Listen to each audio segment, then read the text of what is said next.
Well, thank you very much. Thank you. Thank you, Pam, very much. What a job you're doing. And it's a true honor to be with you today.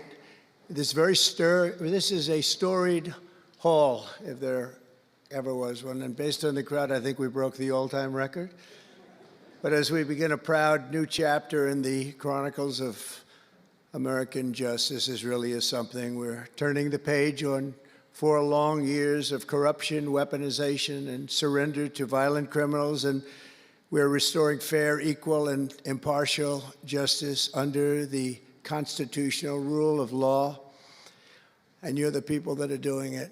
Very, very proud of all of you. Under the Trump administration, the DOJ and the FBI will once again become the premier crime-fighting agencies on the face of the earth. For generations, the Federal Department of Justice was one of America's most revered institutions. The men and women of the DOJ brought down the mafia, hunted down the killers, kingpins, and spies, tracked down terrorists and traitors, and tore down corrupt political machines all across America. This department commanded the respect and admiration of the entire world. And with Pam and Kash and all of the people I introduced and far more, big numbers, and all of you sitting back there, I recognize so many of you.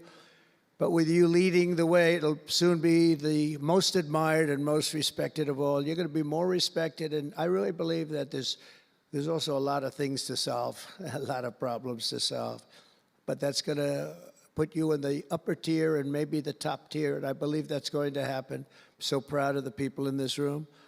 But first, we must be honest about the lies and abuses that have occurred within these walls.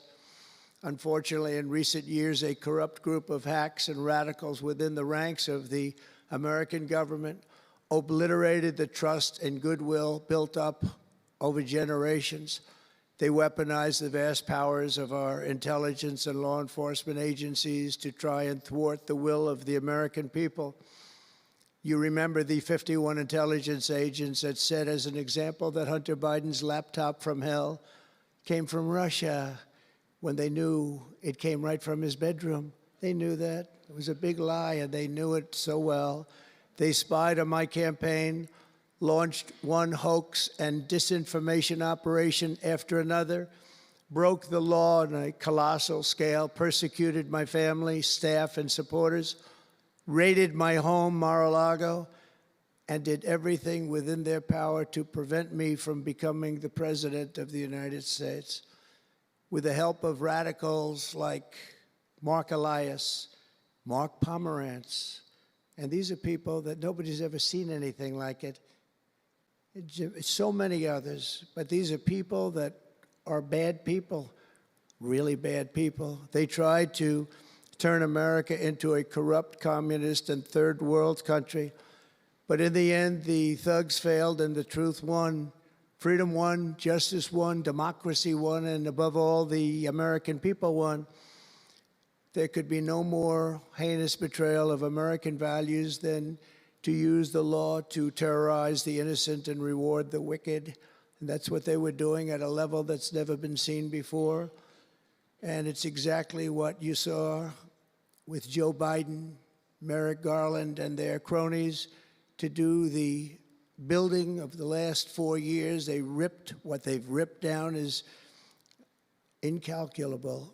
But what you're going to build up is likewise something that will be breaking all sorts of records. They set loose violent criminals while targeting patriotic parents at school board meetings. They dropped charges against Antifa and Hamas supporters while labeling traditional Catholics as domestic terrorists. The Catholics, we did very well with the Catholic vote, so I want to thank them for that.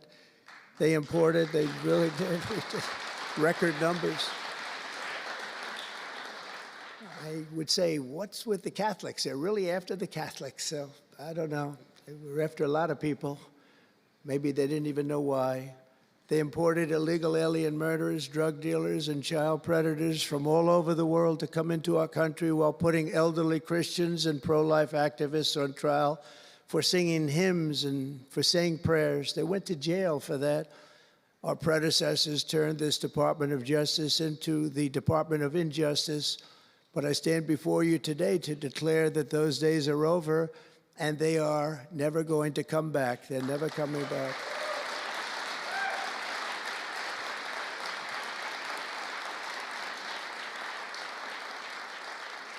So now, as the chief law enforcement officer in our country, I will insist upon and demand full and complete accountability for the wrongs and abuses that have occurred. The American people have given us a mandate. We have a real big shot at making this country so great